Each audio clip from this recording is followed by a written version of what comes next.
Mesdames, Messieurs, bonsoir et bienvenue à tous. À la une de ce journal, après la récente polémique sur les résultats de fin de stage d'avocat, le Conseil de l'ordre verrouille les conditions d'accès à la profession au Cameroun.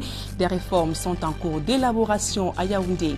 Le ministre de la Justice, Laurent Isso, a donné son onction au cours de la rentrée solennelle du barreau. Le gouvernement demeure optimiste malgré l'enlisement de la crise anglophone dans les régions du nord-ouest et du sud-ouest Cameroun.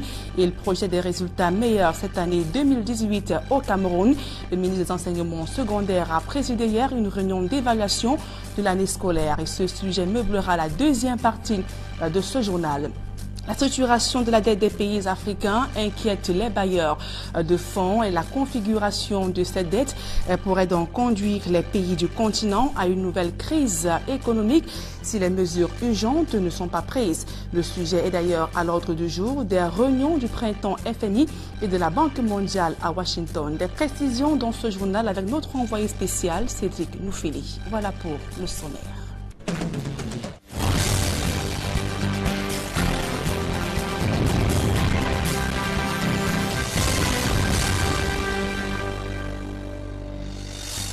Mesdames, Messieurs, une fois encore, bonsoir et bienvenue à tous. Je vous le disais en titre, le Conseil de l'ordre des avocats veut durcir les conditions d'accès à la profession au Cameroun. Des réformes sont en cours d'élaboration à Yaoundé et portent notamment sur les diplômes requis qui passeraient de la licence à la maîtrise.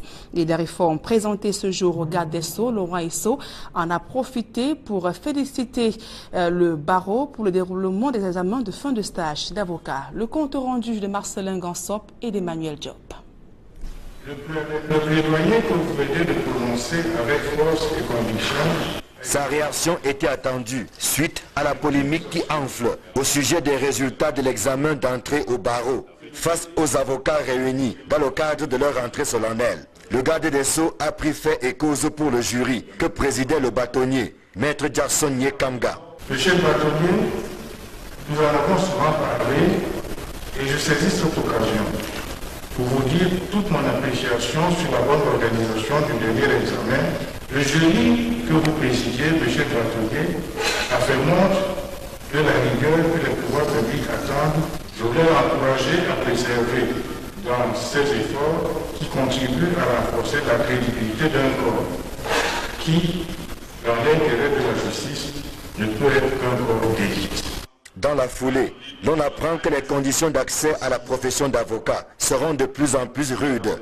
Le Conseil de l'ordre a entrepris un certain nombre de réformes, dont la matérialisation, si elle était effective, fermerait la porte à plusieurs postulants.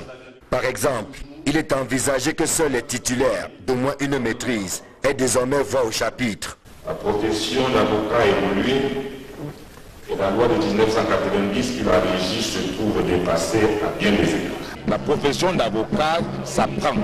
Elle s'enseigne par les anciens, les jeunes reçoivent les enseignements et lorsque les anciens estiment que les jeunes l'ont suffisamment reçu les enseignements, eh bien ils les admettent à l'exercice de la profession. C'est comme cela dans le monde entier, cela s'appelle examen, cela peut s'appeler concours. En tout état de cause, c'est un mode de sélection. Le barreau n'est pas un moulin où tout le monde vient entrer. Il y a une porte d'entrée, il y a des filtres, les filtres doivent être réactivés. Cette tendance à vouloir visser l'accès à la profession est approuvée par ceux que l'on considère comme des doyens qui regrettent la baisse de niveau des jeunes confrères. Voyez-vous, ça fait plus de 10 ans déjà que les magistrats entrent à l'ENAM avec la maîtrise. Et au niveau des avocats qui plaident devant le même prétoire, on dit licence. Ça n'a pas de sens. Il est anormal qu'on transforme un métier, une profession de prestige et de compétence, d'éthique pour notre pays en un marché de travail. Les avocats ne sont pas nombreux au Cameroun, mais il y a matière à revoir. Quand je l'ai dit, j'ai fait 8 ans au tribunal pénal international comme conseiller principal, donc je n'invente rien. Mais le niveau a baissé chez nous. Les textes élaborés par le Conseil de l'ordre sont attendus instamment sur la table du garde des Sceaux. Le bâtonnier souhaite d'ailleurs que la prochaine session parlementaire soit mise à profit pour commencer à donner corps au nouvel arsenal juridique et réglementaire. Et quel est le rôle de l'avocat dans l'accompagnement des projets d'infrastructure? Cette question était au cœur de la rentrée solennelle du barreau, dont le coup d'envoi des travaux dans les activités a été donné ce jour à Yaoundé, 32 ans après la dernière rencontre du JAR. Occasion pour le ministre de la Justice, Laurent Esso, d'inviter les avocats camerounais à jouer avec probité et professionnalisme leur rôle de conseil, d'éclairer des entreprises et à tourner le dos aux pratiques favorisant la corruption et les détournements de fonds publics. Le bâtonnier, quant à lui, a saisi dans l'occasion de la rentrée du barreau pour solliciter plus de diligence dans le paiement des honoraires des avocats. Écoutons à présent cette réaction du bâtonnier, maître Jacksonier Kamga, au micro d'Equinox Télévision. Des réponses qui sont favorables. Nous avons des problèmes qui sont un peu plus conjoncturels et qui ont trait aux honoraires des avocats. C'est quand même notre rémunération. Les avocats ont intérêt à ce que le mécanisme de recouvrement de leurs honoraires lorsqu'ils sont judiciarisés ne dure pas une vie entière. On espère bien qu'on réduira un degré de juridiction, parce que pour ceux qui ne le savent pas, lorsqu'un avocat ne réussit pas à se faire payer par son client, il passe par le bâtonnier de l'ordre, ensuite le tribunal, ensuite la cour d'appel et des fois la cour suprême. Vous voyez, on a 4 degrés de juridiction pour les créances alimentaires, là où le justiciable ordinaire en a au maximum 3. Cela n'était pas acceptable, donc nous devons effectivement faire évoluer la profession. Le conseil de l'ordre que je préside va soumettre au ministre de la Justice effectivement un avant-projet de loi et un avant-projet de règlement intérieur pour remettre à plat effectivement tout ce qui nous paraît être une entrave au bon exercice de la profession. Et malgré l'enlisement de la crise anglophone, le ministre des Enseignements secondaires projette des résultats meilleurs cette année, contrairement à l'année dernière, dans les régions du nord-ouest et du sud-ouest Cameroun. Et le taux de couverture des programmes connaissent un bond significatif, malgré les attentes qui demeurent encore nombreuses. Marcelin Gansop et Emmanuel Diop.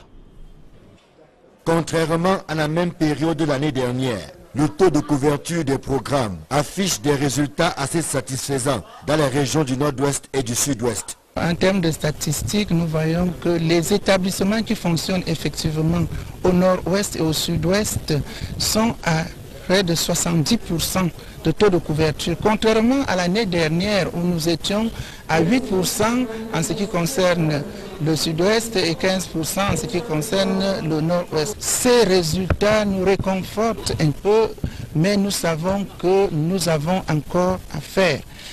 Il y a du chemin et nous allons continuer à encourager les enfants à rentrer dans les salles de classe dans ces régions.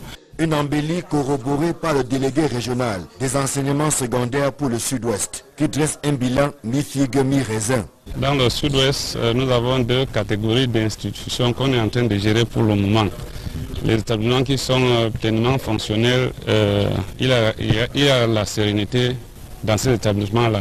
Mais nous avons aussi des établissements en difficulté, dont là, on ne peut pas beaucoup parler de la sérénité. Alors que les examens et concours de la session 2018 pointent à l'horizon, le ministre des Enseignements secondaires entretient la flamme de l'espoir. Nous sommes optimistes pour la simple raison que, en ce qui concerne le nord-ouest et le sud-ouest, nous avons mis en place tout un chronogramme d'activité qui n'est pas tout à fait ce qu'on vit dans les 8 autres régions, et ce chronogramme a été respecté. Le taux de réussite des ce qu'on a appelé cette reprise pendant les congés est de 75%, ce qui est quand même encourageant. Avec l'amélioration du taux de couverture des programmes et des enseignements, les performances des élèves devraient logiquement augmenter dans les régions du nord-ouest et du sud-ouest et ainsi tourner la page des résultats catastrophiques enregistrés l'année dernière.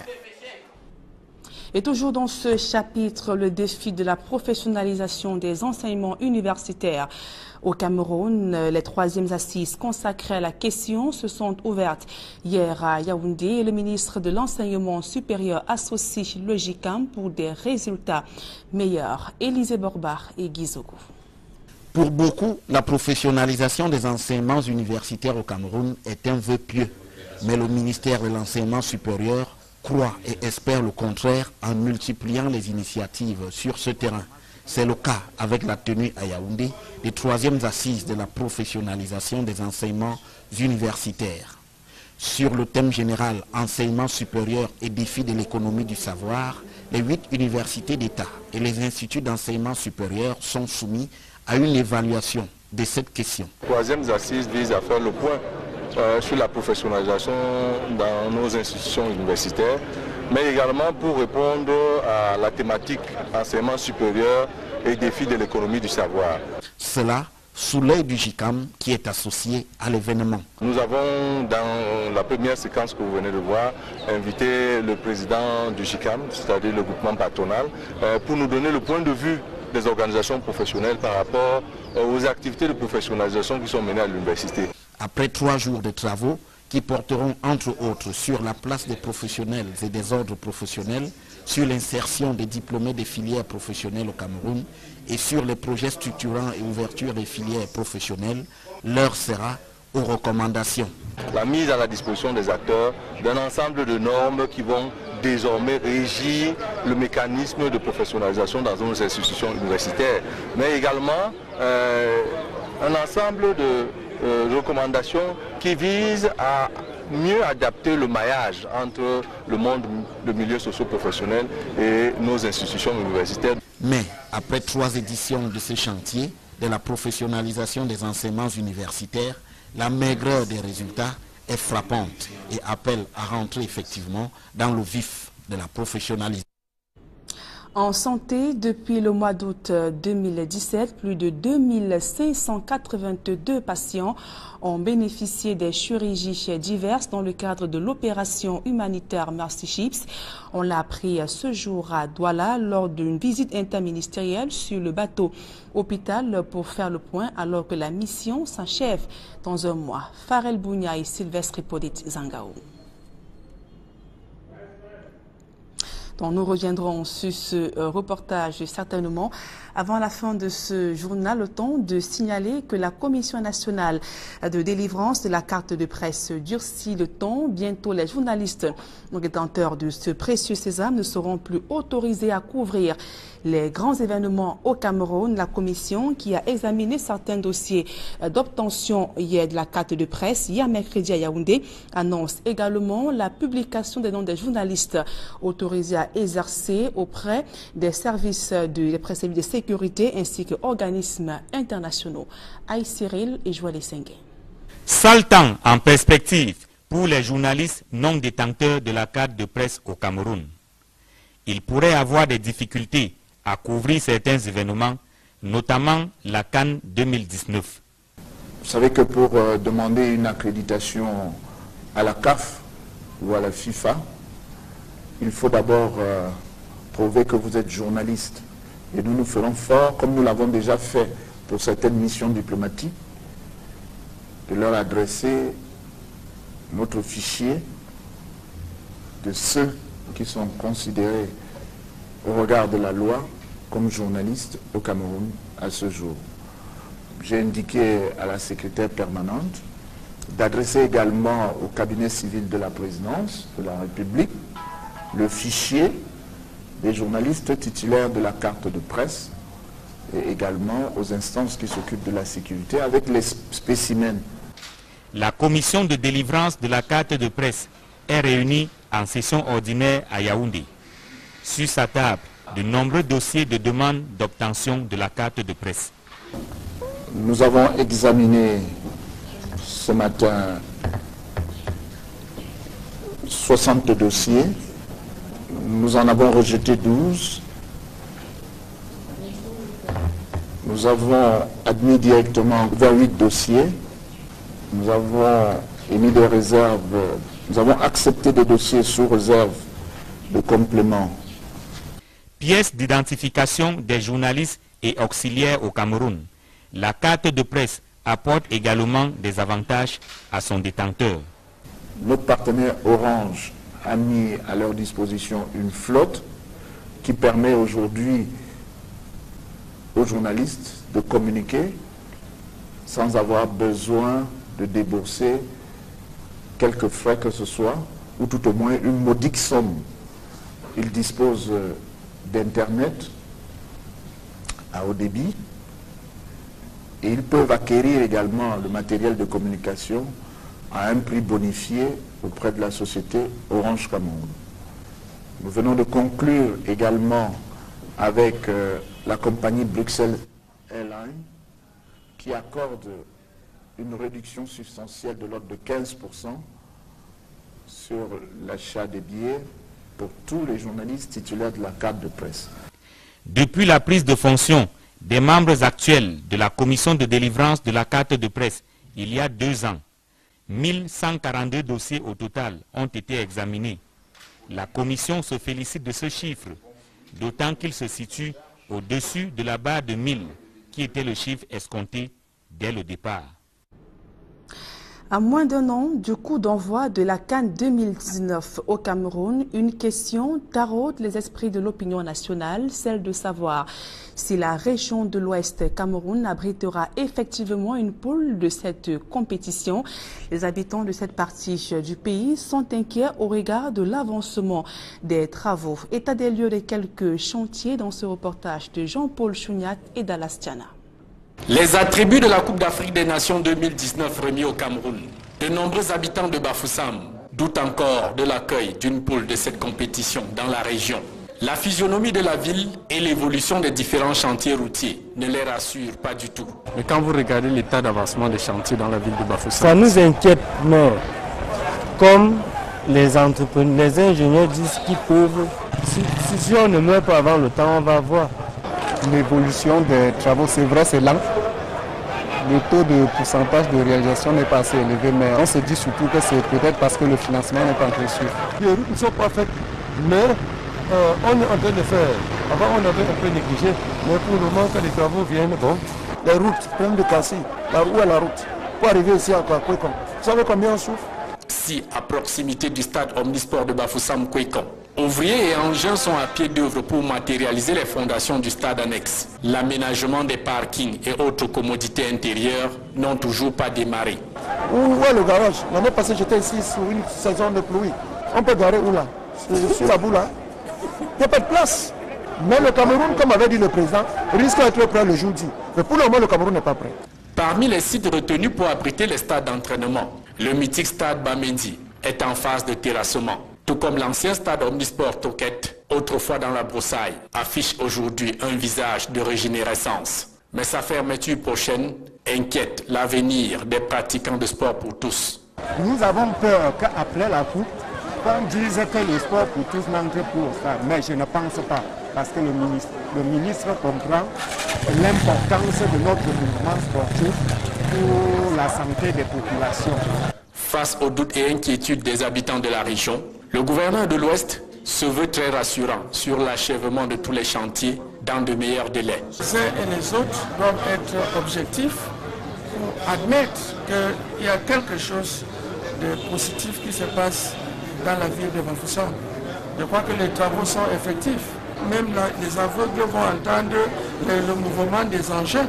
Le président du comité régional d'organisation de la CAN 2019 a donc parlé.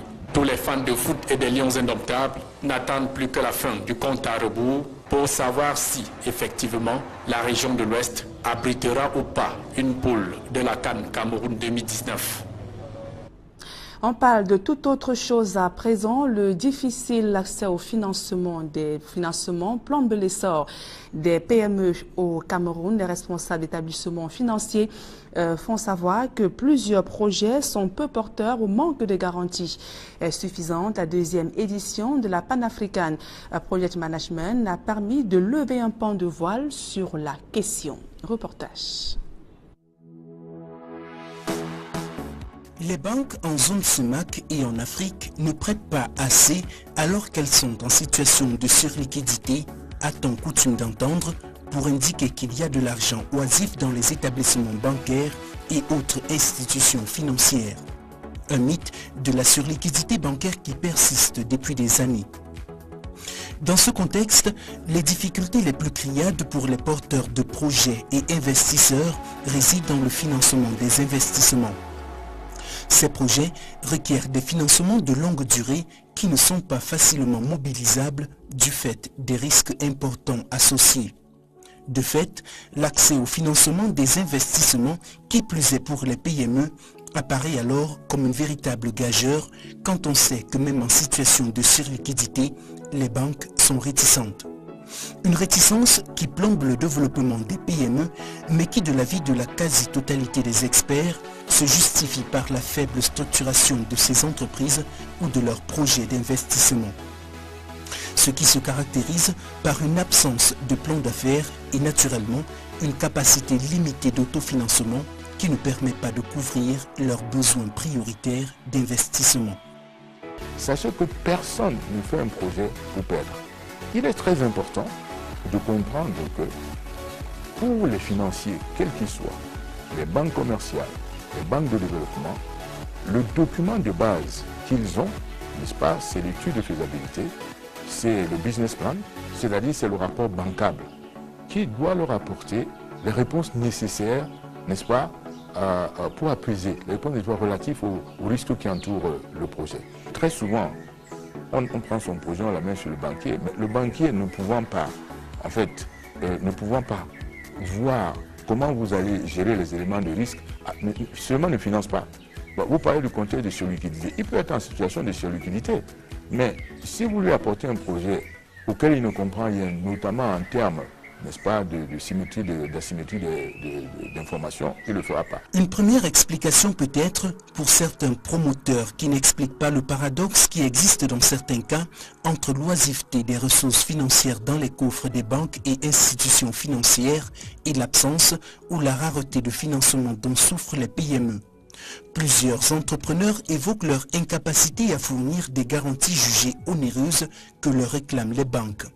Or, ces mêmes entrepreneurs ne mettent pas toujours en avant l'importance de bons dossiers d'investissement, des dossiers bancables. Du côté des banques, on est formel. Si l'activité et sa rentabilité sont assurées, le projet est bancable et les garanties ne viennent qu'en seconde position. À Afriland First Bank Cameroun, nous parlons de l'Afrique, je vais donner l'exemple du Cameroun, nous avons un portefeuille crédit, un encours de crédit de 623 milliards. La dernière chose qu'on regarde, c'est la garantie. Nous ne finançons pas des garanties, nous finançons l'activité. La première garantie, c'est l'activité. Si donc les banques financent l'activité ou les bons projets et non la garantie, force est donc de constater que leur réticence à l'ouverture de lignes de crédit pour les PME est due à autre chose, certainement à la structure et le montage du projet tel que présenté par le porteur. La mauvaise préparation des projets et qui fait que d'une part, les gens qui ont l'argent, c'est-à-dire les banquiers, ont les ressources et ils se plaignent qu'il n'y a pas de bons projets, c'est-à-dire des projets bancables. Et en même temps, ceux qui portent les projets, ceux qui sont les promoteurs, ont aussi la difficulté à amener des projets que les banquiers acceptent. Vous voyez, donc il y a un gap entre ceux qui ont l'argent, qui sont prêts à le mettre pour les projets, et ceux qui sont promoteurs des projets. C'est donc pour résoudre le problème structurel du nombre très limité et insuffisant de projets bancables ou prêts à être financés qui soient structurés aux meilleurs standards de viabilité économique que se tienne à Yaoundé au Cameroun du 23 au 25 mai la deuxième édition de la Pan-African PMC sous le thème « Réussir la préparation des projets bancables en Afrique ». La première édition, c'était général. Parler du management de projets en Afrique globalement. Maintenant, pour cette année 2018, on a donc choisi un problème particulier qui mine un peu, si vous voulez, l'investissement en Afrique. Techniquement, donc, nous avons opté pour résoudre ce problème en organisant cette conférence qui est donc consacrée au succès de la préparation des projets qui soient bancables. C'est pour ça qu'on a focalisé un peu le sujet dessus. Donc il s'agit en fait de clarifier le processus de préparation des projets, de le rendre maîtrisable, de l'idée, donc définition du projet, jusqu'au closing financier, c'est-à-dire où les banquiers ont tout accepté, ils sont prêts à mettre l'argent. Cette conférence est importante parce qu'elle va probablement aboutir à obliger, c'est-à-dire à créer un cadre institutionnel, probablement un cadre législatif, qui obligera les porteurs de projets à passer par des professionnels qui sont susceptibles, n'est-ce pas, de les aider à créer, à construire des rapports bancables. Et à ce moment-là, on réduira ce que j'appelle la symétrie d'information, c'est-à-dire le gap d'information entre les prêteurs et les porteurs de projets. La deuxième édition de la Pan-African PMC s'annonce par conséquent novatrice avec une vingtaine d'experts en provenance du monde entier qui édifieront près de 1000 participants et 800 délégués sur 16 thématiques qui résumeront le cycle complet d'un projet qui se veut bancable. Il s'agit de manière générale de vous offrir toutes les clés de succès qui vous permettront de rendre votre projet bancable et de le monter en toute sérénité avec la garantie de sa rentabilité. De retour au Bercail avec une moisson de 3 médailles, dont une en argent. Les athlètes qui ont participé aux Jeux du Commonwealth ont été reçus ce jour par le ministre des Sports. Cette cérémonie d'accueil a eu un arrière-goût inachevé car 11 des 42 athlètes présents en Australie ont pris la fuite et ne sont pas retournés au Cameroun. Élisée Borba et Aïe Cyril. C'est un mal qui reste en travers la gorge. Sur les 42 athlètes camerounais présents aux Jeux du Commonwealth à Gold Coast en Australie, 11 ont pris la poudre d'escampette avant même la fin de la compétition. J'étais dans la même chambre avec mes collègues, l'ambiance qu'il y avait et tout. Bref, l'ambiance d'une équipe quoi. Mais quand ils ont commencé à partir, c'est vrai que ça me démoralisait un peu, mais bon, j'avais un objectif à atteindre. Je suis parti avec une idée en tête à Gold Coast, faire une très bonne compétition et rentrer avec une médaille d'or. Donc c'est ce qui me remontait le moral là-bas. Chacun sait pourquoi il a voyagé, chacun sait ce qu'il est allé défendre sur place. Donc je suis resté concentré jusqu'à la fin. Et dans le sport, vous savez, il y a des gens qui sont là. D'autres viennent pour voyager, d'autres viennent parce qu'ils veulent peut-être de l'argent, d'autres viennent pour ceci ou pour cela, mais moi je suis venu pour gagner, pour être championne et je suis resté concentré jusqu'à la fin. La boxe a réalisé le meilleur comme le pire aux Jeux du Commonwealth. Le meilleur d'abord avec Wilfried Seyi. Grâce à sa médaille d'argent, le pugiliste offre au Cameroun son plus précieux métal. Le pire ensuite avec le plus gros contingent des athlètes fuyards. 5 athlètes sur les 11 déserteurs sont des boxeurs. Malheureusement, je ne suis que le président, c'est-à-dire celui qui met les boxeurs dans les meilleures conditions, celui qui assure leur travail au quotidien, celui qui assure la gestion de leur carrière au pays. Mais maintenant, arrivé sur le plan international, la carrière et leurs envies ne peuvent plus être gérés par le président que je suis. Parce que si nous pouvons raisonner de manière objective, Fokou, je ne prendrai que cet exemple. Les champions d'Afrique, Fokou est médaille de bronze au championnat du monde. Toute l'élite mondiale de la boxe est à ses pieds.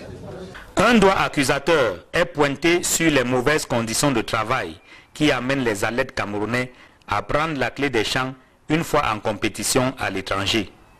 Le gouvernement promet à l'avenir de créer des conditions idoines sur place au pays.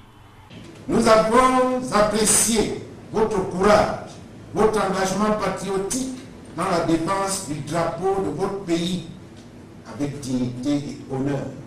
Au moment où plusieurs de vos camarades ont choisi de quitter les rangs, abandonnant les armes en plein combat. Le gouvernement ne ménagera aucun effort, ni aucun moyen pour vous accompagner dans ces efforts afin de hisser toujours haut le drapeau de notre pays. 71 pays ont pris part aux Jeux du Commonwealth à Gold Coast en Australie. Sur les 42 ayant remporté au moins une médaille, le Cameroun occupe le 32e rang avec 3 médailles, dont une en argent et 2 en bronze. Pour encourager ces efforts, le gouvernement offre des espèces sonnantes et trébuchantes. 3 millions de francs CFA pour la médaille d'argent et 2 millions de francs CFA pour la médaille de bronze. Et je vous le disais il y a quelques instants, l'opération humanitaire Mercy Ship s'achève dans un mois seulement.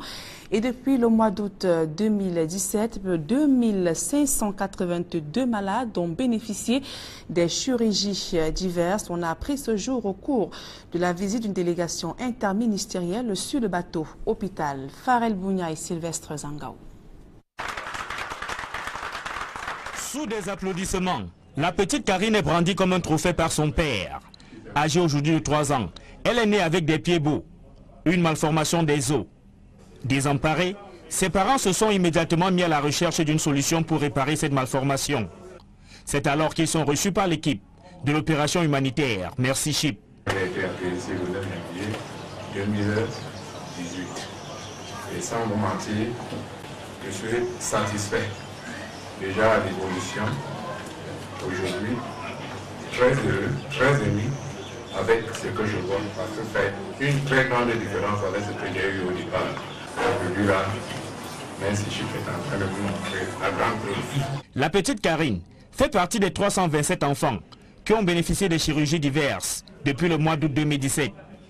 À un mois de la fin de sa mission au Cameroun, le bateau hôpital a reçu la visite d'une délégation interministérielle venue s'enquérir de ce qui a été fait depuis 8 mois.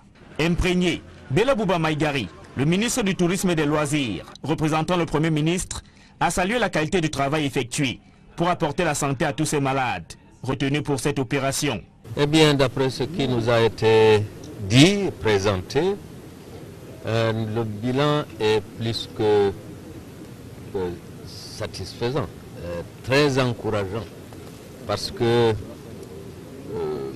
pas moins de 2500 patients avec des conditions très sérieuses ont pu recevoir des soins, des opérations très difficiles et qui ont retrouvé non seulement la santé, mais l'espoir, la joie de vivre et l'espoir d'un avenir très radieux.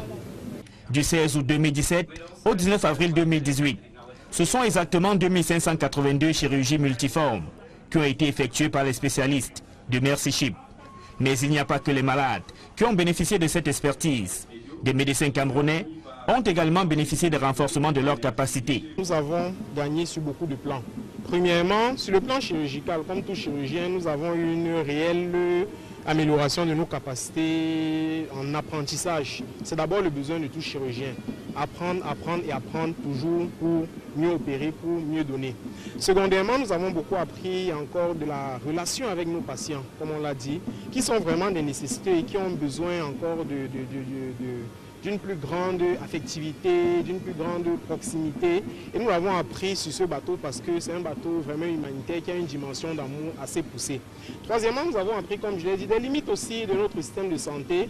Il y a des malades en surabondance, mais ils sont limités, comme je l'ai dit, par les moyens financiers, les limites sociales, culturelles, comportementales, géographiques même. Certains sont dans des régions extrêmement éloignées et les centres qui peuvent les prendre sont vraiment pas à leur portée. Les médecins camerounais désormais plus outillés se tournent vers les pouvoirs publics et leur demandent de leur garantir les conditions adéquates pour appliquer ce qu'ils ont appris. Nous allons déjà mettre à profit de nos patients, de nos systèmes de santé, ce que nous avons appris. Mais ça ne saurait être limité aux seuls médecins. C'est quasi impossible. On a besoin de l'appui du gouvernement et de tous les décideurs. Parce que si ces gens travaillent aussi merveilleusement bien, croyez-moi, c'est parce qu'ils sont d'un environnement magnifique. Ils sont d'un bon environnement, ils ont du bon matériel, ils n'ont pas de limites financières et autres. Et ça, ce n'est pas le rôle du médecin. Le médecin est au contact du malade, mais ce n'est pas à lui d'équiper un hôpital, ce n'est pas à lui d'amener le malade à l'hôpital, ce n'est pas à lui de payer les soins, la pharmacie et autres. Non, ce n'est pas son rôle. Donc, il y a des décideurs qui doivent agir. Et s'ils agissent, et s'ils ont aussi également été touchés, croyez-moi, on peut changer beaucoup de choses. Arrivé au Cameroun en août 2017, le bateau hôpital Mercy Ship, qui avait une mission de 10 mois, quitte le pays au mois de juin prochain. Et toujours dans ce chapitre santé, un naturopathe expérimente le traitement des malades à base du sel de cuisine. Il vient à cet effet d'installer une clinique privée du côté de Baganté dans le département d'Undé, région de l'Ouest Cameroun. Des précisions dans ce reportage de Jérôme Narcisse Sobzé. En plein cœur de la ville de Baganté, un spécialiste de la médecine traditionnelle, communément appelé Docta, a installé sa clinique privée. Au sein de celle-ci, il apporte, dit-il, des solutions rapides et plus sûres en ce qui concerne la santé avec le traitement à base du sel. Le vertu du sel, bon, le sel a autant de vertus que jusqu'à présent on ne pouvait pas, il n'y a personne qui peut définir la limite du sel dans les vertus.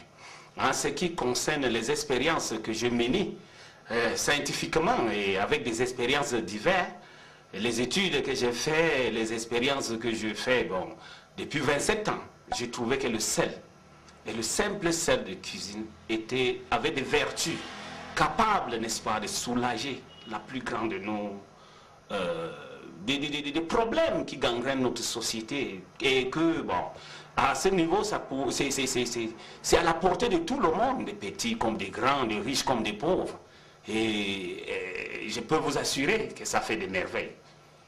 Dans la ville de Baganté et notamment au quartier Batela, non loin de la chefferie supérieure Baganté, son nom inconnu des initiés, Dr Lafon Emmanuel, le céphalgénaire qui a souvent requis l'anonymat est en effet réputé, dit-on, pour des miracles prodigués aux nombreux hommes qui s'offrent ses services. Lui-même n'a aucun doute là-dessus. Oui, le sel est la base de la vie elle-même. Et quand le sel devient la base de la vie, le rôle que le sel joue le rôle d'ouvrir les chakras. Là, c'est pour commencer. Pour ceux qui me comprennent, l'homme a 7 chakras. Comme vous allez voir sur le pyramide, il y a 7 traits que je mets. C'est comme ça que les Égyptiens connaissaient le sel. Ils entouraient le lit de leurs malades avec le sel. Les médecins égyptiens faisaient ça. Ils utilisaient le sel pour la purification. Aujourd'hui, qu'est-ce que le sel peut faire? Si une personne est malade, par exemple, ça veut dire qu'il y a un problème dans son corps physique et dans son corps double, c'est ce qu'on appelle le corps subtil. Et la plupart du temps, nous avions déjà constaté que la médecine moderne, qui a fait beaucoup de choses que nous tous nous apprécions, n'arrive pas aujourd'hui à détecter certaines maux, certaines maladies que les gens souffrent. Mais ces maladies sont à la personne, mais on fait les examens, on ne voit pas d'où sont cachées ces maladies. Ces maladies sont cachées dans son double, dans son corps subtil. Et le sel, comme j'avais déjà donné une aperçu, je disais, le sel est la matière qui se tient entre le corps et l'âme. À côté du sel, il y a aussi les plantes médicinales qui, dit-il, aident à nourrir le système endocrinien de sorte que toutes les hormones fonctionnent correctement. Certains patients des hôpitaux modernes retournent aux écorces d'arbres, feuilles et autres éléments que la nature offre pour soulager des maux. Le docteur Emmanuel Lafon déclare donc pouvoir débloquer des situations désespérées sans avoir un microscope poli au micron près. Il s'inspire de ce que ses ancêtres lui ont légué. Je viens d'une lignée, à ma connaissance de l'histoire que je peux compter, et il y a 200 ans, vers le 1885, qu'il y avait un de mes arrière-grands-parents qui était Bamoun. Il les appelait Mfonje Mamfon. C'est de cette lignée-là que je viens. Il était un grand guérisseur. Il se raconte même que certains traitants des hôpitaux le sollicitent constamment pour leurs besoins privés. Ce qui remet sur la table l'épineux débat qui a toujours opposé la médecine moderne à la médecine traditionnelle. À présent, ce public reportage, Orange Cameroun récompense ses colboxeurs. Les meilleurs qui se sont distingués durant l'année 2017 ont reçu des primes au cours de la 2e édition de la National Colbox Award. Reportage. Chez Orange Cameroun, on ne badine pas avec les colboxeurs. Pour la 2e année consécutive, ceux-ci viennent de faire l'objet de toutes les attentions de la part de cet opérateur de téléphonie mobile à l'occasion de la 2e édition des National Colbox Awards. Orange Cameroun existe parce que vous êtes performants. Les distributeurs ici présents existent parce que vous êtes performants. Si vous ne mettez pas le produit à la disposition des clients et consommateurs finaux sur le terrain, et On va voir dans les clients qui n'auront pas de produits et ils vont se déporter ailleurs. Et vous avez dit tout à l'heure que vous êtes engagé. Et vous êtes engagé avec Orange, vous êtes engagé avec Orange jusqu'à la fin. Pour Orange Cameroun, cet événement est un temps fort pour marquer sa confiance aux callboxeurs méritants qui sont une bonne centaine recensés sur l'ensemble du territoire national pour leurs prestations sur le terrain en 2017. Les meilleures performances de l'année ce soir vont être primées. C'est un double engagement d'Orange Cameroun. Déjà que je veux être l'opérateur de référence auprès des callboxeurs. Et deuxièmement, de tenir la promesse qui est faite aux callboxeurs. Donc c'est un concept de fidélité, c'est un concept de loyauté qui vise en fait à récompenser sur un programme à points sur la base de 3 critères. Premièrement, il faut être présent et être productif. Il faut également, au quotidien, n'est-ce pas, être en évolution par rapport à la période précédente. Donc c'est un concept qui est national, c'est un concept qui est permanent et qui se manifeste par une présence auprès des callboxeurs au quotidien pour les accompagner dans leur activité et les amener à gagner davantage et à faire des bénéfices. Après un repas copieux, à l'image de la considération d'Orange Cameroun pour les lauréats du jour, les callboxeurs sont récompensés de leurs efforts sur la base d'un classement qui a attribué des points au regard des prestations des uns et des autres. Les lots remis aux lauréats sont compris entre 50 000 et 500 000 francs CFA, lesquels se déclinent en robots multifonctions, cuisinières, réfrigérateurs et autres motos. Les lauréats s'en réjouissent. Je suis très ravie, très émue, parce que ça c'est ma première fois de participer à une telle organisation venant d'Orange Cameroun. Vraiment c'est la joie, j'ai tellement la joie dans mon cœur pour ce truc que Orange nous a fait. Parce que c'est ma toute première fois de reçu les lots. Parce que je suis toujours parmi les gens, mais on ne me donne jamais les lots. Et cette fois-ci, on voit que je suis la une. Je ressemble aux gens aussi, aux autres gens. Je suis tellement heureux pour Orange Cameroun pour nous encourager sur notre callbox. Je suis tellement très heureux pour notre métier. Quand ils nous encouragent comme ça, nous sommes tellement fiers. Fort de cette récompense méritée, ils promettent de faire mieux à l'avenir et de rester fidèles à Orange Cameroun. Je ferai de plus en plus mieux sur le marché, de sortir du produit et que prochainement je sois plus meilleur. Je ne peux jamais laisser Orange, parce qu'avec Orange, je m'en sors. Combler autant Orange Cameroun que les callboxeurs peuvent alors laisser éclater leur satisfaction lors d'un moment de détente.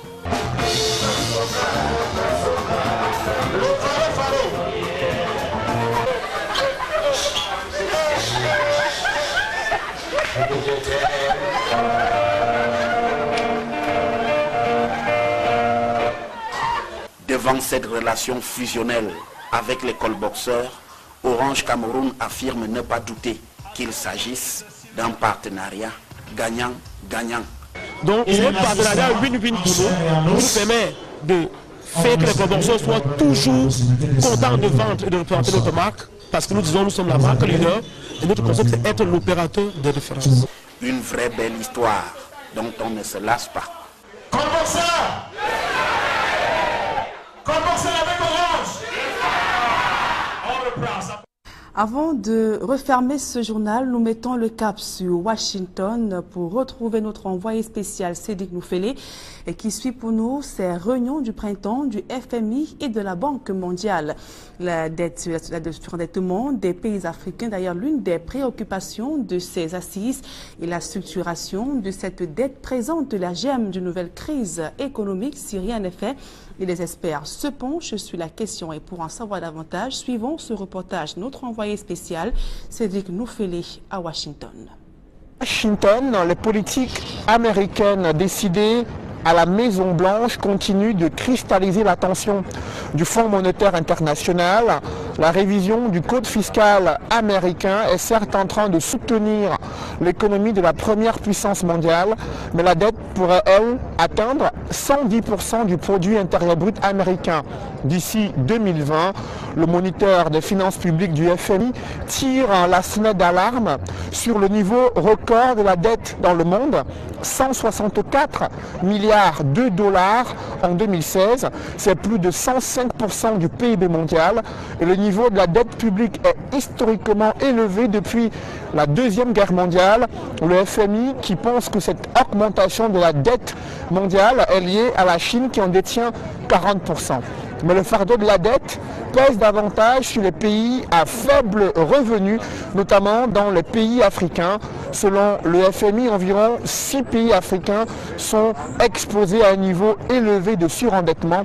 Parmi ces pays, il y a le Tchad, le Congo-Brazzaville, la Somalie, mais également le Zimbabwe. Dès lors, le FMI préconise des politiques d'ajustement budgétaire pour ces pays africains exposés à un surendettement enlevé, mais aussi l'assouplissement de la gestion des finances publiques, l'amélioration de la qualité de la dépense publique dans ces pays africains.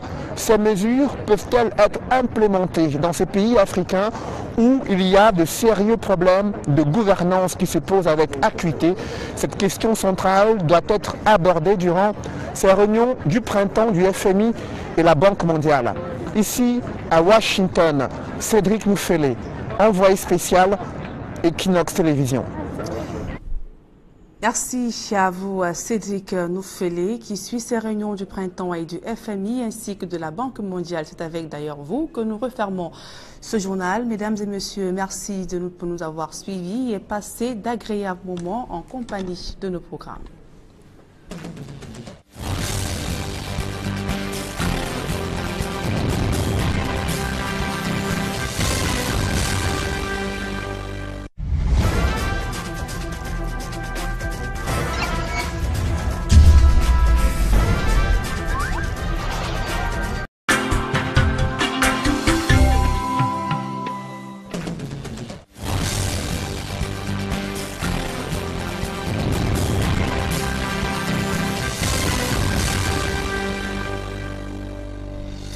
Mesdames, Messieurs, bonsoir et bienvenue à tous. À la une de ce journal, après la récente polémique sur les résultats de fin de stage d'avocat, le Conseil de l'ordre verrouille les conditions d'accès à la profession au Cameroun.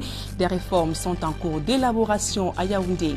Le ministre de la Justice, Laurent Esso, a donné son onction au cours de la rentrée solennelle du barreau. Le gouvernement demeure optimiste malgré l'enlisement de la crise anglophone dans les régions du nord-ouest et du sud-ouest Cameroun.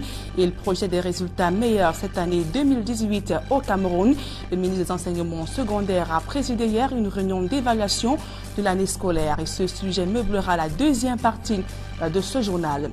La structuration de la dette des pays africains inquiète les bailleurs de fonds et la configuration de cette dette pourrait donc conduire les pays du continent à une nouvelle crise économique si les mesures urgentes ne sont pas prises. Le sujet est d'ailleurs à l'ordre du jour des réunions du printemps FMI et de la Banque mondiale à Washington. Des précisions dans ce journal avec notre envoyé spécial Cédric Noufélé. Voilà pour le sommaire.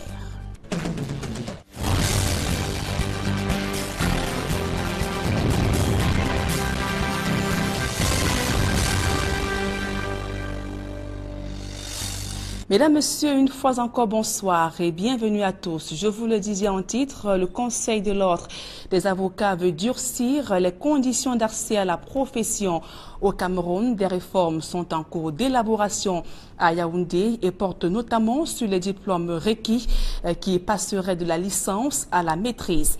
Et des réformes présentées ce jour au garde des Sceaux, Laurent Esso, en a profité pour féliciter le barreau pour le déroulement des examens de fin de stage d'avocat. Le compte rendu de Marcelin Gansop et d'Emmanuel Diop.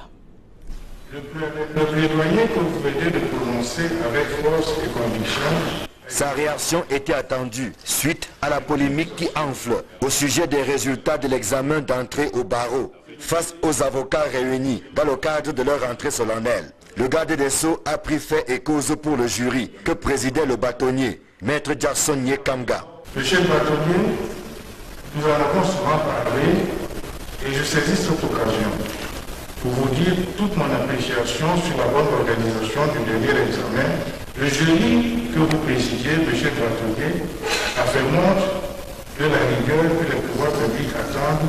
Je voulais l'encourager à préserver dans ces efforts qui contribuent à renforcer la crédibilité d'un corps qui, dans l'intérêt de la justice, ne peut être qu'un corps d'élite.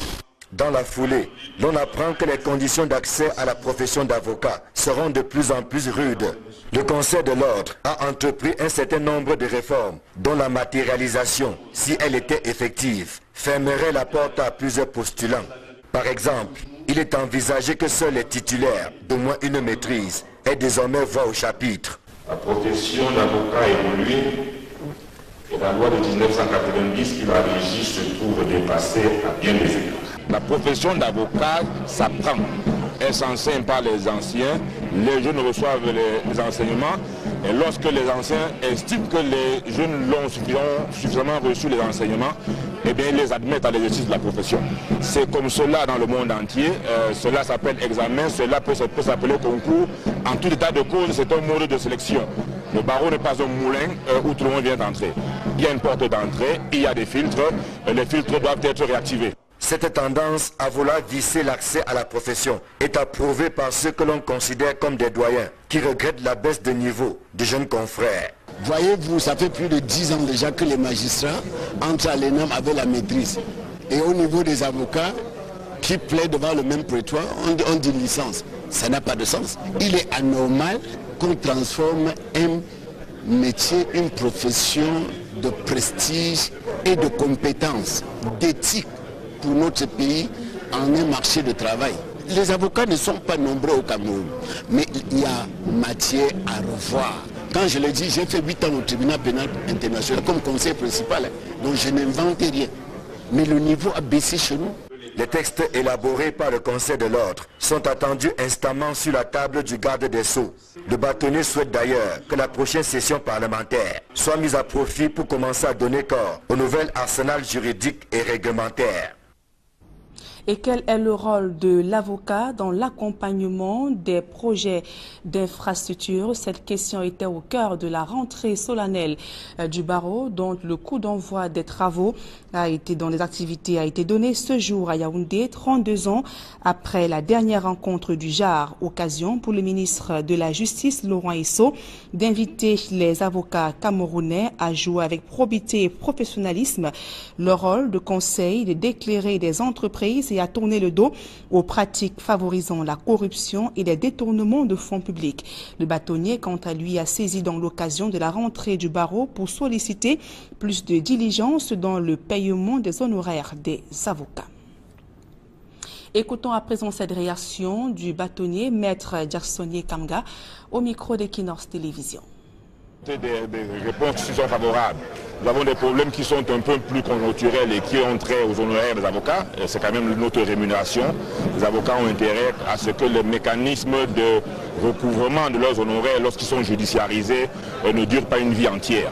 On espère bien qu'on réduira un degré de juridiction, parce que pour ceux qui ne le savent pas, lorsqu'un avocat ne réussit pas à se faire payer par son client, il passe par le bâtonnier de l'ordre, ensuite le tribunal, ensuite la cour d'appel et des fois la cour suprême.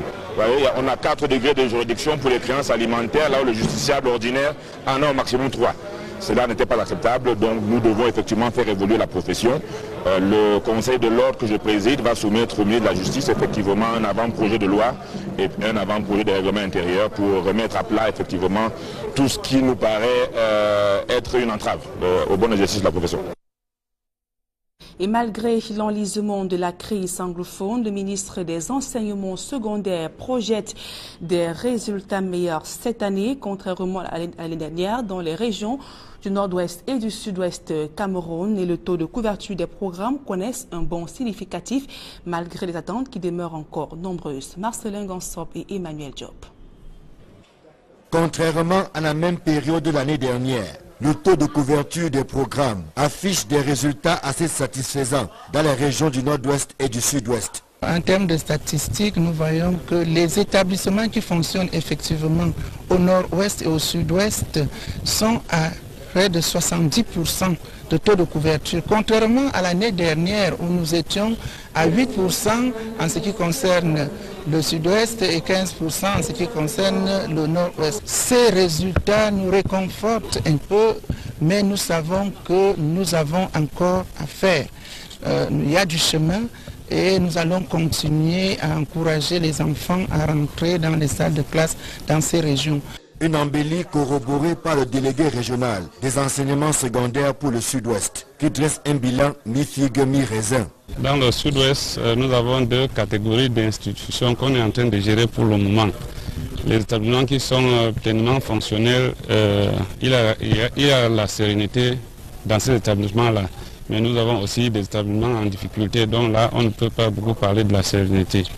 Alors que les examens et concours de la session 2018 pointent à l'horizon, le ministre des enseignements secondaires entretient la flamme de l'espoir. Nous sommes optimistes pour la simple raison que, en ce qui concerne le nord-ouest et le sud-ouest, nous avons mis en place tout un chronogramme d'activités qui n'est pas tout à fait ce qu'on vit dans les 8 autres régions, et ce chronogramme a été respecté. Le taux de réussite des ce qu'on a appelé cette reprise pendant les congés est de 75%, ce qui est quand même encourageant. Avec l'amélioration du taux de couverture des programmes et des enseignements, les performances des élèves devraient logiquement augmenter dans les régions du nord-ouest et du sud-ouest et ainsi tourner la page des résultats catastrophiques enregistrés l'année dernière. Et toujours dans ce chapitre, le défi de la professionnalisation des enseignements universitaires.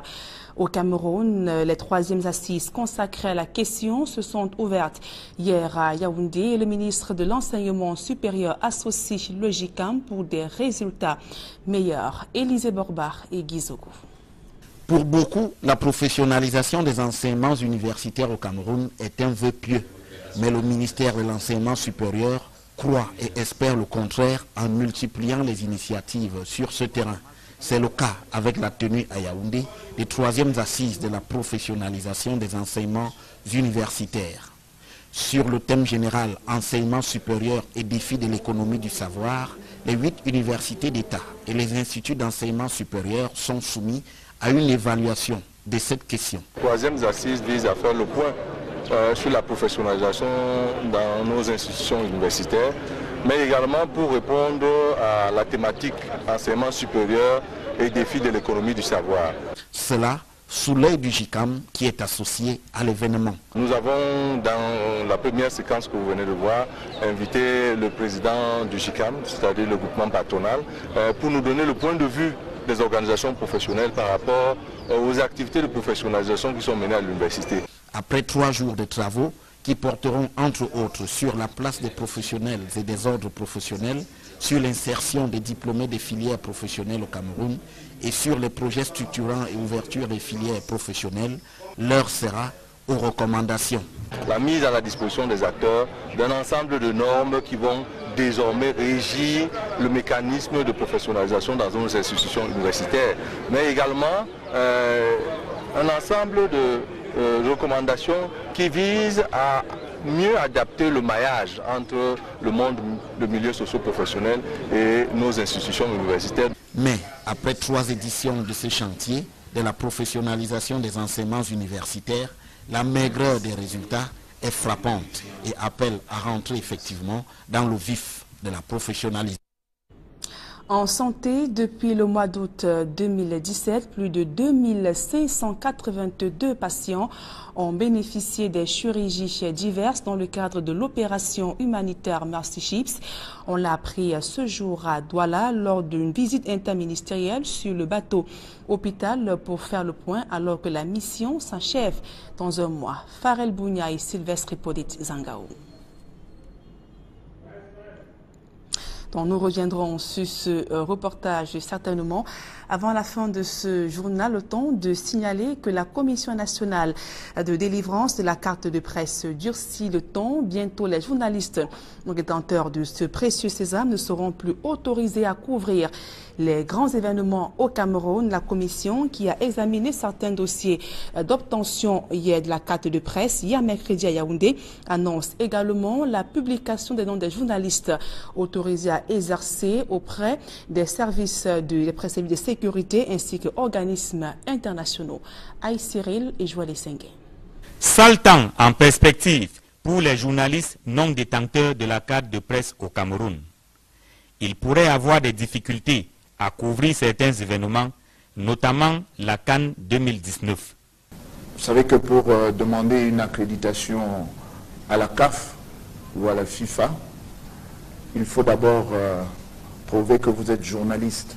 Et nous nous ferons fort, comme nous l'avons déjà fait pour certaines missions diplomatiques, de leur adresser notre fichier de ceux qui sont considérés au regard de la loi comme journalistes au Cameroun à ce jour. J'ai indiqué à la secrétaire permanente d'adresser également au cabinet civil de la présidence de la République le fichier des journalistes titulaires de la carte de presse et également aux instances qui s'occupent de la sécurité avec les spécimens. La commission de délivrance de la carte de presse est réunie en session ordinaire à Yaoundé. Sur sa table, de nombreux dossiers de demande d'obtention de la carte de presse. Nous avons examiné ce matin 60 dossiers. Nous en avons rejeté 12. Nous avons admis directement 28 dossiers. Nous avons émis des réserves. Nous avons accepté des dossiers sous réserve de complément. Pièce d'identification des journalistes et auxiliaires au Cameroun. La carte de presse apporte également des avantages à son détenteur. Notre partenaire Orange a mis à leur disposition une flotte qui permet aujourd'hui aux journalistes de communiquer sans avoir besoin de débourser quelques frais que ce soit, ou tout au moins une modique somme. Ils disposent d'Internet à haut débit et ils peuvent acquérir également le matériel de communication à un prix bonifié auprès de la société Orange Cameroun. Nous venons de conclure également avec la compagnie Bruxelles Airlines qui accorde une réduction substantielle de l'ordre de 15% sur l'achat des billets pour tous les journalistes titulaires de la carte de presse. Depuis la prise de fonction des membres actuels de la commission de délivrance de la carte de presse il y a 2 ans, 1142 dossiers au total ont été examinés. La commission se félicite de ce chiffre, d'autant qu'il se situe au-dessus de la barre de 1000, qui était le chiffre escompté dès le départ. À moins d'un an du coup d'envoi de la CAN 2019 au Cameroun, une question taraude les esprits de l'opinion nationale, celle de savoir si la région de l'Ouest Cameroun abritera effectivement une poule de cette compétition. Les habitants de cette partie du pays sont inquiets au regard de l'avancement des travaux. État des lieux de quelques chantiers dans ce reportage de Jean-Paul Chouniat et Dalastiana. Les attributs de la Coupe d'Afrique des Nations 2019 remis au Cameroun. De nombreux habitants de Bafoussam doutent encore de l'accueil d'une poule de cette compétition dans la région. La physionomie de la ville et l'évolution des différents chantiers routiers ne les rassurent pas du tout. Mais quand vous regardez l'état d'avancement des chantiers dans la ville de Bafoussam, ça nous inquiète, mais comme les entrepreneurs, les ingénieurs disent qu'ils peuvent, si on ne meurt pas avant le temps, on va voir. L'évolution des travaux, c'est vrai, c'est lent. Le taux de pourcentage de réalisation n'est pas assez élevé, mais on se dit surtout que c'est peut-être parce que le financement n'est pas très sûr. Les routes ne sont pas faites, mais on est en train de faire. Avant, on avait un peu négligé, mais pour le moment, quand les travaux viennent, bon. Les routes, problème de casser. Où est la route? Pour arriver ici à Kwakwekom. Vous savez combien on souffre? ici à proximité du stade Omnisport de Bafoussam Kwekon. Ouvriers et engins sont à pied d'œuvre pour matérialiser les fondations du stade annexe. L'aménagement des parkings et autres commodités intérieures n'ont toujours pas démarré. Où est le garage? L'année passée, j'étais ici sur une saison de pluie. On peut garer où là? Sur la boue là? Il n'y a pas de place. Mais le Cameroun, comme avait dit le président, risque d'être prêt le jour dit. Mais pour le moment, le Cameroun n'est pas prêt. Parmi les sites retenus pour abriter les stades d'entraînement, le mythique stade Bamendi est en phase de terrassement. Tout comme l'ancien stade Omnisport Toquette, autrefois dans la broussaille, affiche aujourd'hui un visage de régénérescence. Mais sa fermeture prochaine inquiète l'avenir des pratiquants de sport pour tous. Nous avons peur qu'après la coupe, on dise que le sport pour tous n'entre plus au stade. Mais je ne pense pas, parce que le ministre comprend l'importance de notre mouvement sportif pour la santé des populations. Cette année, 2018, on a donc choisi un problème particulier qui mine un peu, si vous voulez, l'investissement en Afrique. Et techniquement, donc, nous avons opté pour résoudre ce problème en organisant cette conférence qui est donc consacrée au succès de la préparation des projets qui soient bancables. C'est pour ça qu'on a focalisé un peu le sujet dessus. Donc il s'agit en fait de clarifier le processus de préparation des projets, de le rendre maîtrisable, de l'idée, donc définition du projet, jusqu'au closing financier, c'est-à-dire où les banquiers ont tout accepté, ils sont prêts à mettre l'argent. Cette conférence est importante parce qu'elle va probablement aboutir à obliger, c'est-à-dire à créer un cadre institutionnel, probablement un cadre législatif qui obligera les porteurs de projets à passer par des professionnels qui sont susceptibles, n'est-ce pas, de les aider à créer, à construire des rapports bancables. Et à ce moment-là, on réduira ce que j'appelle la symétrie d'information, c'est-à-dire le gap d'information entre les prêteurs et les porteurs de projets.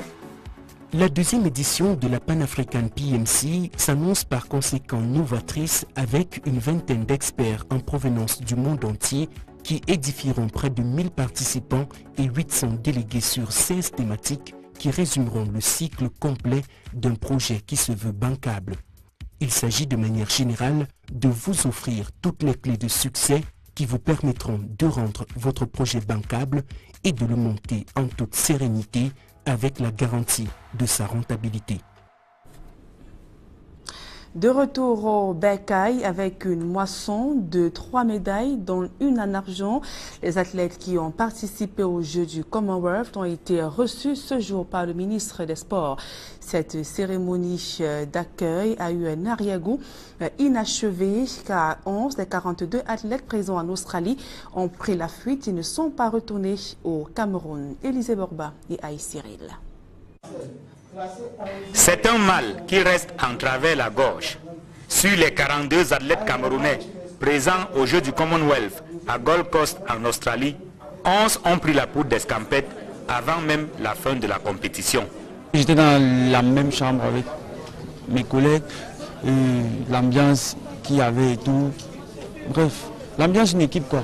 Mais quand ils ont commencé à partir, c'est vrai que ça me démoralisait un peu, mais bon, j'avais un objectif à atteindre. Je suis parti avec une idée en tête à Gold Coast, faire une très bonne compétition et rentrer avec une médaille d'or. Donc c'est ce qui me remontait le moral là-bas. Chacun sait pourquoi il a voyagé, chacun sait ce qu'il est allé défendre sur place. Donc je suis resté concentré jusqu'à la fin. Et dans le sport, vous savez, il y a des gens qui sont là. D'autres viennent pour voyager, d'autres viennent parce qu'ils veulent peut-être de l'argent, d'autres viennent pour ceci ou pour cela, mais moi je suis venu pour gagner, pour être championne et je suis resté concentré jusqu'à la fin. La boxe a réalisé le meilleur comme le pire aux Jeux du Commonwealth. Le meilleur d'abord avec Wilfried Seyi. Grâce à sa médaille d'argent, le pugiliste offre au Cameroun son plus précieux métal. Le pire ensuite avec le plus gros contingent des athlètes fuyards. 5 athlètes sur les 11 déserteurs sont des boxeurs. Malheureusement, je ne suis que le président, c'est-à-dire celui qui met les boxeurs dans les meilleures conditions celui qui assure leur travail au quotidien, celui qui assure la gestion de leur carrière au pays. Mais maintenant, arrivé sur le plan international, la carrière et leurs envies ne peuvent plus être gérées par le président que je suis. Parce que si nous pouvons raisonner de manière objective, Fokou, je ne prendrai que cet exemple. Les champions d'Afrique, Fokou est médaille de bronze au championnat du monde. Toute l'élite mondiale de la boxe est à ses pieds. Un doigt accusateur est pointé sur les mauvaises conditions de travail qui amènent les athlètes camerounais à prendre la clé des champs une fois en compétition à l'étranger. Le gouvernement promet à l'avenir de créer des conditions idoines sur place au pays. Nous avons apprécié votre courage, votre engagement patriotique dans la défense du drapeau de votre pays avec dignité et honneur. Au moment où plusieurs de vos camarades ont choisi de quitter les rangs, abandonnant les armes en plein combat. Le gouvernement ne ménagera aucun effort, ni aucun moyen pour vous accompagner dans ces efforts afin de hisser toujours haut le drapeau de notre pays. 71 pays ont pris part aux Jeux du Commonwealth à Gold Coast en Australie. Sur les 42 ayant remporté au moins une médaille, le Cameroun occupe le 32e rang avec 3 médailles, dont une en argent et 2 en bronze. Pour encourager ces efforts, le gouvernement offre des espèces sonnantes et trébuchantes. 3 millions de francs CFA pour la médaille d'argent et 2 millions de francs CFA pour la médaille de bronze. Et je vous le disais il y a quelques instants, l'opération humanitaire. Face aux doutes et inquiétudes des habitants de la région, le gouverneur de l'Ouest se veut très rassurant sur l'achèvement de tous les chantiers dans de meilleurs délais. Les uns et les autres doivent être objectifs pour admettre qu'il y a quelque chose de positif qui se passe dans la ville de Bafoussam. Je crois que les travaux sont effectifs. Même là, les aveugles vont entendre le mouvement des engins. Le président du comité régional d'organisation de la CAN 2019 a donc parlé. Tous les fans de foot et des Lions indomptables n'attendent plus que la fin du compte à rebours pour savoir si, effectivement, la région de l'Ouest abritera ou pas une poule de la CAN Cameroun 2019.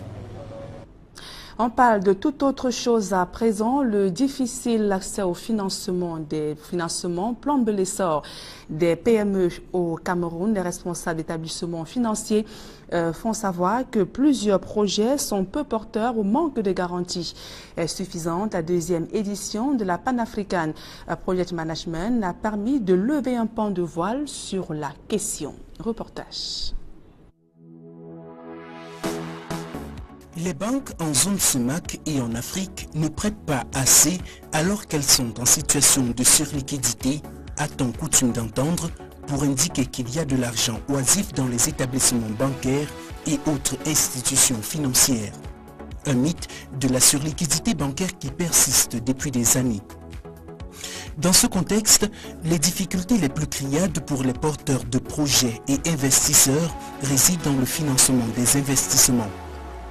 Ces projets requièrent des financements de longue durée qui ne sont pas facilement mobilisables du fait des risques importants associés. De fait, l'accès au financement des investissements, qui plus est pour les PME, apparaît alors comme une véritable gageure quand on sait que même en situation de surliquidité, les banques sont réticentes. Une réticence qui plombe le développement des PME, mais qui, de l'avis de la quasi-totalité des experts, se justifie par la faible structuration de ces entreprises ou de leurs projets d'investissement. Ce qui se caractérise par une absence de plan d'affaires et naturellement une capacité limitée d'autofinancement qui ne permet pas de couvrir leurs besoins prioritaires d'investissement. Sachez que personne ne fait un projet pour perdre. Il est très important de comprendre que pour les financiers, quels qu'ils soient, les banques commerciales, les banques de développement, le document de base qu'ils ont, n'est-ce pas, c'est l'étude de faisabilité, c'est le business plan, c'est-à-dire c'est le rapport bancable qui doit leur apporter les réponses nécessaires, n'est-ce pas, pour apaiser les réponses relatives aux risques qui entourent le projet.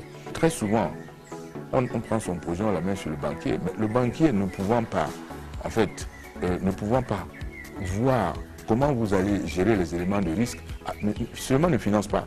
Vous parlez du compteur de surliquidité. Il peut être en situation de surliquidité, mais si vous lui apportez un projet auquel il ne comprend rien, notamment en termes, n'est-ce pas, d'asymétrie d'information, il ne le fera pas. Une première explication peut être pour certains promoteurs qui n'expliquent pas le paradoxe qui existe dans certains cas entre l'oisiveté des ressources financières dans les coffres des banques et institutions financières et l'absence ou la rareté de financement dont souffrent les PME. Plusieurs entrepreneurs évoquent leur incapacité à fournir des garanties jugées onéreuses que leur réclament les banques. Or, ces mêmes entrepreneurs ne mettent pas toujours en avant l'importance de bons dossiers d'investissement, des dossiers bancables. Du côté des banques, on est formel. Si l'activité et sa rentabilité sont assurées, le projet est bancable et les garanties ne viennent qu'en seconde position. À Afriland First Bank Cameroun, nous parlons de l'Afrique, je vais donner l'exemple du Cameroun, nous avons un portefeuille crédit, un encours de crédit de 623 milliards. La dernière chose qu'on regarde, c'est la garantie. Nous ne finançons pas des garanties, nous finançons l'activité. La première garantie, c'est l'activité. Si donc les banques financent l'activité ou les bons projets et non la garantie, force est donc de constater que leur réticence à l'ouverture de lignes de crédit pour les PME est due à autre chose, certainement à la structure et le montage du projet tel que présenté par le porteur. La mauvaise préparation des projets et qui fait que d'une part, les gens qui ont l'argent, c'est-à-dire les banquiers, ont les ressources, et ils se plaignent qu'il n'y a pas de bons projets, c'est-à-dire des projets bancables. Et en même temps, ceux qui portent les projets, ceux qui sont les promoteurs, ont aussi la difficulté à amener des projets que les banquiers acceptent. Vous voyez, donc il y a un gap entre ceux qui ont l'argent, qui sont prêts à le mettre pour les projets, et ceux qui sont promoteurs des projets. C'est donc pour résoudre le problème structurel du nombre très limité et insuffisant de projets bancables ou prêts à être financés qui soient structurés aux meilleurs standards de viabilité économique que se tienne à Yaoundé au Cameroun du 23 au 25 mai la deuxième édition de la Pan-African PMC sous le thème « Réussir la préparation des projets bancables en Afrique ». La première édition, c'était général. Parler du management de projets en Afrique globalement. Maintenant, pour cette